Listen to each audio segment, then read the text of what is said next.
So this was originally written as the prologue that would go before the introduction.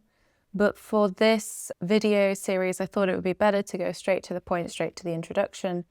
And instead, I'm kind of reading you this as an epilogue in this video series. So I've converted it from a prologue to an epilogue here. So here we go. Prologue, developing a research character. This voice I speak with these days, this English voice with its rounded vowels and consonants in more or less the right place, this is not the voice of my childhood. I picked it up in college, along with the unabridged Clarissa and a taste for port. Maybe this fact is only what it seems to be, a case of bold social climbing, but at the time I genuinely thought this was the voice of lettered people, and that if I didn't have the voice of lettered people, I would never truly be lettered. Zadie Smith, Speaking in Tongues. Continue without losing consciousness, surreptitiously, out of the corner of your hand, with a healthy superiority, like a nightingale with a toothache, attaching too much importance, full of subtlety, if you believe me, almost invisible. So these are actually performance indications scattered throughout the scores of Erik Satie's piano works. So little descriptions to the piano player of how to play the music. As an artist writing a PhD dissertation, I am given pause before setting down the first word. I don't yet quite know in what guise to clamber into this newly explored world of academic writing. Knowing myself to be something of a newcomer, or intruder, depending on your thoughts about practice-based PhDs, I find myself momentarily lacking a research character with which to enter the space of writing the dissertation. In the supermarket of potential research characters I could adopt in order to write, there are those that quickly come forth and beckon me with the kinds of voices that will surely enhance my sense of belonging within the particular environment of thesis writing and furnish me with the confidence required to set down the first word. These characters present themselves to me readily enough, so, in a hurry to get along and make the points I've come here to make, I could, if I wished, select one of these characters in a flash, almost without thought, as if my selection were merely the natural consequence of the genre and its conventions. But for some reason I find myself loitering at the task, wandering non-committally past these characters, continuing to browse. In the gap between not having and having the research character I'm looking for, it appears to me to be something like a ticket, without which I may not enter the discourse in the first place. After all, just as newcomers to a country must learn the local language and customs in order to participate in social life there, newcomers to a genre must acquaint themselves with the characters and voices that have hitherto populated it, in order to become legible to the readership and constructive to the discourse. The character of the writing, the character of the researcher, acts as a kind of license. Without this license, I cannot set down the first word. Perhaps I cannot even think it. In the first quoted passage above, Zadie Smith writes about a similar kind of situation, the process of becoming lettered by way of first adopting the voice, the characteristics, of someone lettered. Citing George Bernard Shaw's Pygmalion, in which the Cockney flower woman Eliza Doolittle becomes transformed by elocution lessons into a veritable lady, Smith traces in her essay the transformation of her own voice upon leaving her working-class London neighbourhood to study at Cambridge. In this vibrant tale of the journey of the voice, Smith reflects somewhat wistfully on the voice of her youth, which unintentionally and incrementally over time was lost to the newly acquired posher voice. She wishes she could have retained both rather than fully adopted either. Her essay ends with a provocation, advocating the virtues of speaking in tongues, as she called it, and cultivating the use of multiple voices at one's disposal, as opposed to maintaining consistency for fear of charge of duplicity. The moment of stepping into a research character, and this could happen at any moment now, is a consequential one. Character comes with social strings attached. When making a debut into a new society, and for an early career researcher, a PhD acts as a kind of debut into a field of academic scholarship, one risks losing something, a previous character, along with the communities that character granted membership into. Perhaps this is why I have so far been hesitant about finally adopting my research character, the Katarina that will become the author of this thesis. I am in the process of making my first impressions before a new audience, but wish to remain within the space of self-reinvention, uniquely permitted by fresh starts, not quite letting go of who I was before, nor fully committing to who I am to become. Further, the voice or persona I adopt, this imminent Katarina of the thesis, which I'm currently working on writing into existence, will shape the world of the research and the discourse of this dissertation. Because character is a point of view and a repertoire of behavioral habits, this Katarina character will determine the way in which I research, what kinds of sources will become open to me as valid points of reference, how I come to connect pieces of evidence and theories, and what kinds of methodologies present themselves as appropriate for me to adopt. To assume a character, then, is to seize an opportunity, the opportunity to see the world through that character's point of view. But this opportunity has its cost, for every point of view has its blind spots. Selecting a character in both fiction and research is a matter of choosing one's bias.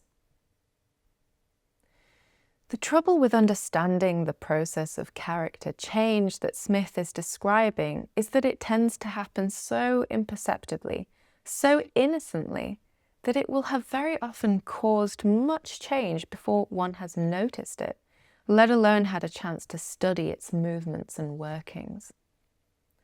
Perhaps I too could, with the right education, acquire the voice, the demeanour, the character required of me to step into the discourse that follows. And, if I'm careful, perhaps I could find a way to spare myself the loss that Smith incurred through a study of the process of character acquisition itself. Is it possible, by some special technique or sideways glance, to observe the self oscillating in and out of character? My first challenge here, then, before even setting down the first word, is to discipline myself and protract the time within which the research character is developing, so that this movement from one character to another may have some chance of opening itself up to observation. I must resist the temptation to start writing as if there were only ever one voice or one way to tell the story of the research, avoiding any casual presumptions about who is to tell it.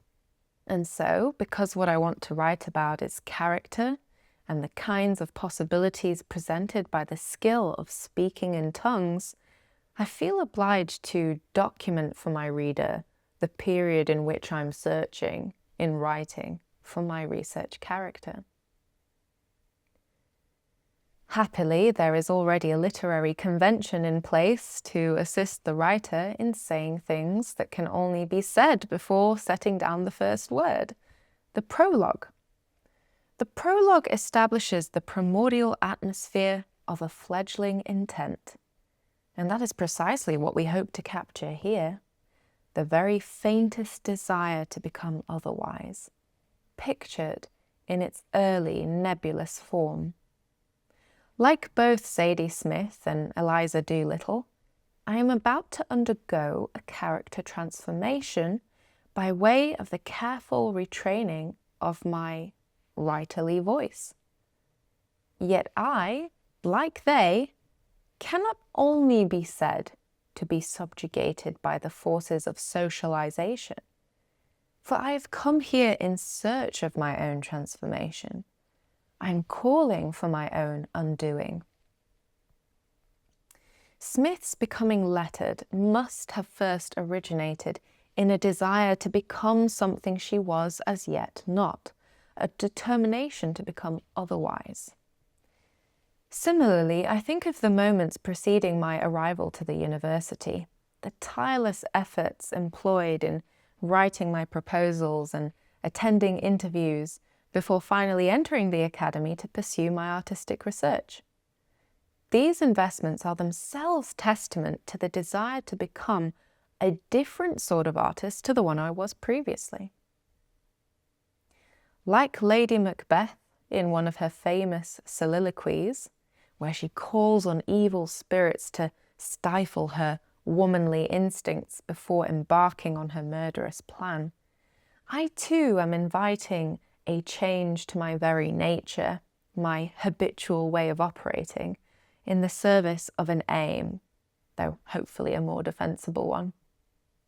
But now that I've finally arrived, now that I'm comfortably installed within the library or the seminar room or the postgraduate study room, I find myself in search of a model for how to behave and speak and write. In truth, I find I'm not always sovereign with respect to my influences, that the very smell of the library and its busy silence, its hard chairs and tired photocopiers, speak to me in an instructive language. The way in which the university library speaks to me is nuanced and sometimes absurdly overspecified, like the instructions Erik Satie left for future performers of his compositions. "Out of the corner of your hand," he directed his pianist, "almost invisibly, and, if you can muster it, like a nightingale with a toothache." Satie's performance indications are normally appreciated as welcome witticisms in the often somber cultural environment of musical composition at the time.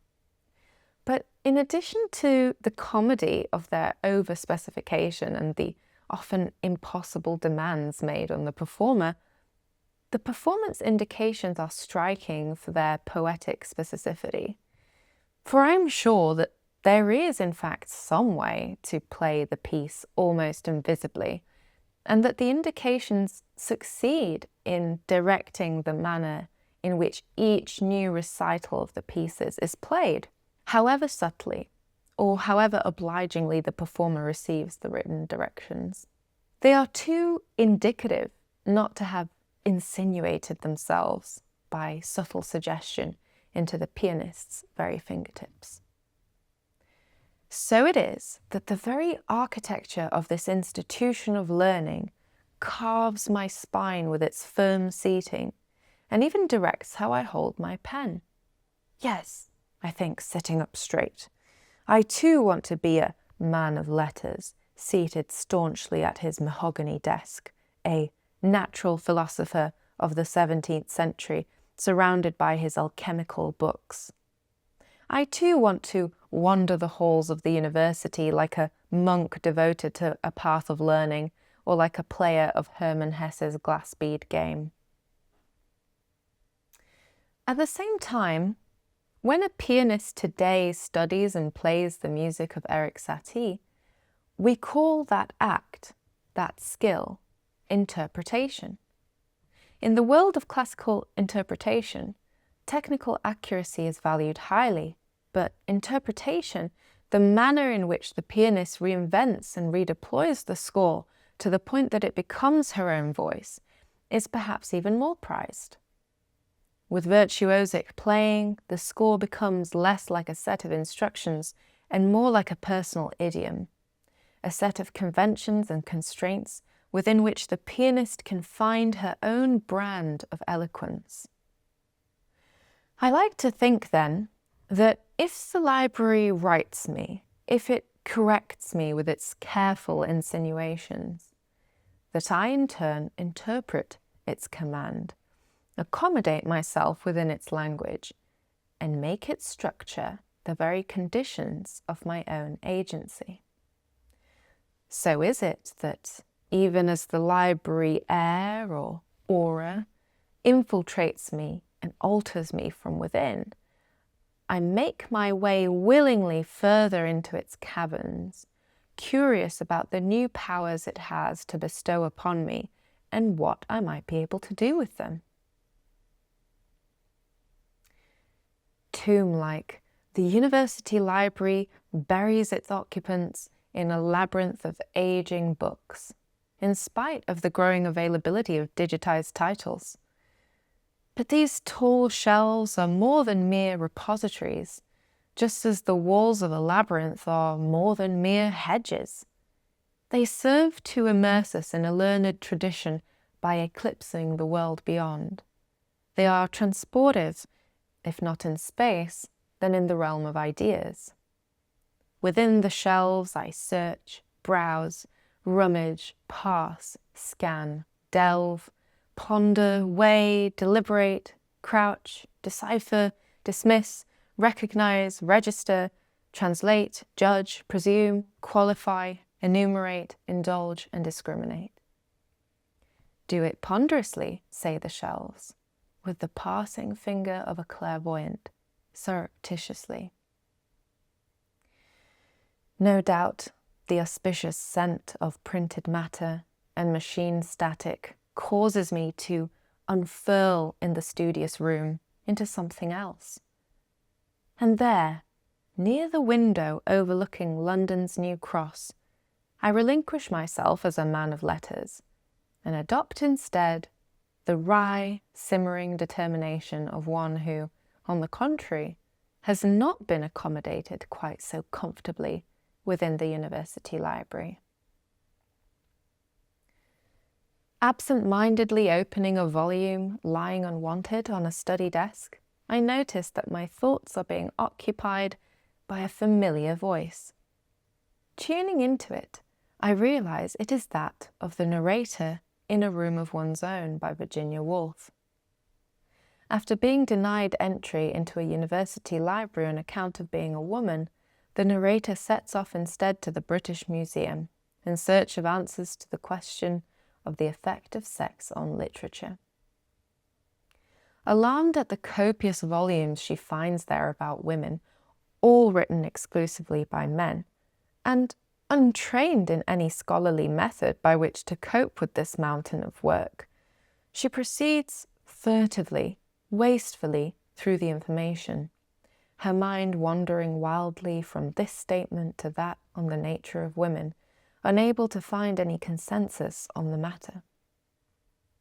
And as the day wanes and her study session draws to a close with next to nothing gleaned, she begins frustratedly sketching out a face in her notebook. It is an imagined portrait of Professor von X, one of the book's hypothetical authors. She has drawn him ugly, red-faced, and angry. But why should he be angry, and why should all these men, writing these apparently natural facts about women, write so passionately in a studious domain whose genre precisely promotes dispassion?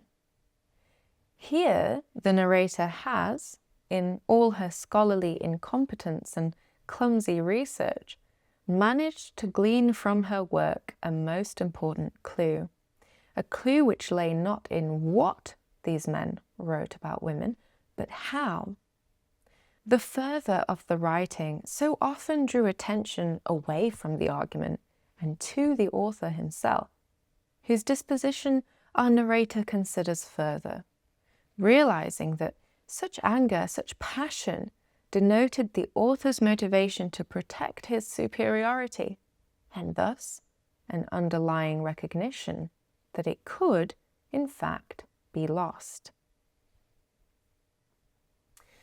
When I think about the voice of Woolf's narrator, the act of learning becomes something else. It no longer implies the disciplined comforts of entitled tenure, but the unsolicited and almost vengeful determination of one who has never belonged in a university. Still holding the book in my hands, I wonder suddenly if I have something to prove or to fight for with my learning. Spotting some of the rustling roadside trees below on the street outside, I picture then an early scene in A Room of One's Own, in which the narrator, walking across the quadrangle of a reputable university, lost in the pursuit of a nascent thought, is approached by a flustered, waving beadle who reminds her that women are not allowed to walk unaccompanied on the grass and ushers her promptly off. He had dispersed her nascent thought like a school of furtive fish, never to be found again. How ironic it was then when waiting at the bus stop on Camberwell Green on the way to the library today, listening to A Room of One's Own on audiobook in my earbuds and emotionally absorbed in the argument about Shakespeare's sister, a man interrupted my thoughts too, first waiting patiently for me to remove my earbuds and pause my audiobook, to then ask me a series of questions. I still don't know why he interrupted me, to ask my name, to ask where I'm going. These are ostensibly innocent questions, and yet I felt tense and worried all the same, at the thought of the unknown motivation behind them, at his unperturbed access to my mental privacy, at his persistence when I was asked to remove my earbuds a second time. And even after my bus had arrived and I had promptly hopped into it, gratefully escaping my congenial persecution, I found that even in the safety of my seat, I kept replaying the last 30 seconds of the audiobook over and over. Frustrated with myself, I realized that I was repeatedly losing my thoughts as they wandered obsessively back to the encounter with the man. Concentrate, I reprimanded myself, but to no avail. At the very least, Woolf had by this point furnished me with the tools to see myself as only one distracted woman among a long line of perennially distracted and interrupted women, their thoughts made to disperse and flee like furtive fish, never to be found again. But look at what she has made me do, mind wander. And Woolf was a master of mind wandering if anyone was. Yet her drifting prose, taking on the movement of a window shopper, peering first in here, then there, had not the misty quality of a meandering dream, but instead a startling analytical precision, whereby each object under her observation presented itself in utmost lucidity, as if it were a solid thing turned over in her hand. Perhaps it is that very quality which made her a woman capable of writing fiction in her time, that sudden splitting off of consciousness, which enabled her to exert a certain level of mastery over her inevitable distraction.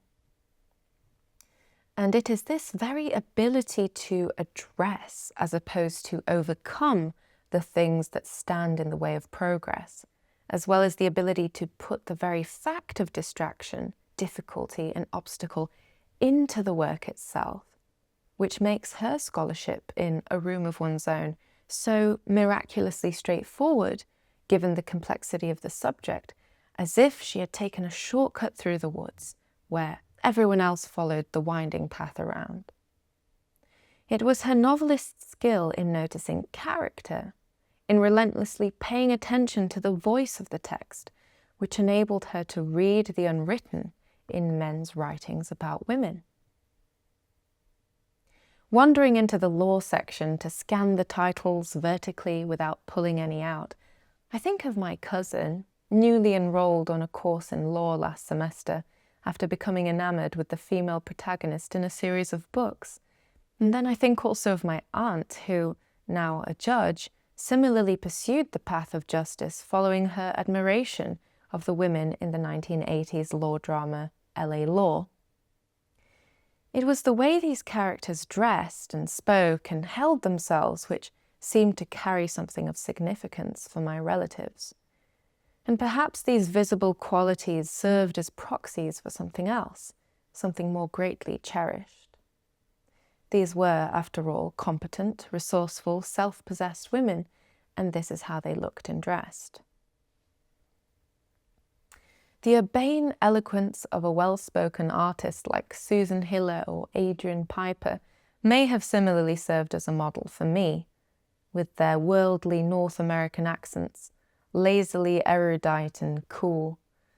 These are the scholarly artists, and this is how they look and sound. And how helpful these proxies can be on a practical level too. Sometimes when I find myself vainly trying to read an inscrutable text, I'll start reading it aloud in a voice attempting an approximation to Hiller's, and then like magic I'll find I suddenly begin to decipher the text, that it willingly discloses itself to me as a lock come undone to the right key. And so on do these various characters populate my mind and insinuate themselves into the twitching fibers of my body.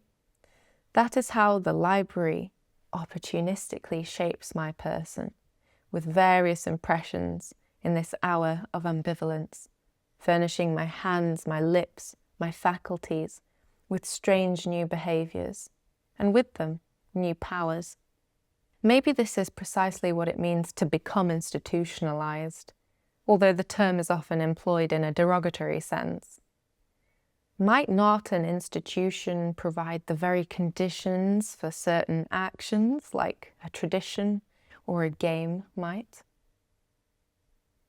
I was now going to say that I feel a little bit like my fictional characters, the characters of my performances or novels, who must tentatively feel their way into being, who must emerge from a nondescript soup of non-specificity and assume a definite mould before they can become actors. But perhaps it is more than a resemblance. Perhaps it is precisely what happens to anyone who must find their place in a new world. Character is, after all, closely related to role. In dramaturgy, the two are synonymous. Character and role are form and function. And as in most cases involving form and function, the two are often difficult to prize apart and apprehend separately. I have one job to do, complete the PhD. But to be functional, to be fit for purpose, I am now called by the occasion to assume a certain form. And what about you? We mustn't forget you in all this. As a factor outside the scope of the research, perhaps it is something you could ask yourself. Are you too in search of a reader character, a manner from which to assume the role of recipient? What attitudinal disposition ought you settle into in order to receive in the way you wish to receive? Were you already altered? Did you already assume a slightly different charge when you picked up this thesis, as I did when I picked up my laptop to write it? Those initial preparatory moments are in fact critical, as when in the beginning of Italo Calvino's If on a Winter's Night a Traveller, the author troubles himself to inquire as to the reader's comfort before starting the story. Should you sit leaning on the arm of a sofa? Should you lean casually on the side of a desk? What elapses in the decisions about where and how to read entails a readiness to become otherwise, and the book entwines author and reader in a mutual promise of alteration. But let us resist a little longer the temptation to settle, and develop a certain infidelity to our choice of research character and reader character, respectively. Let us make the exercise of writing an account of this research, as well as the exercise of reading it, an experiment in sustaining, above all, a curiosity in the movement of our character and who we are to become on the other side of writing and reading the research.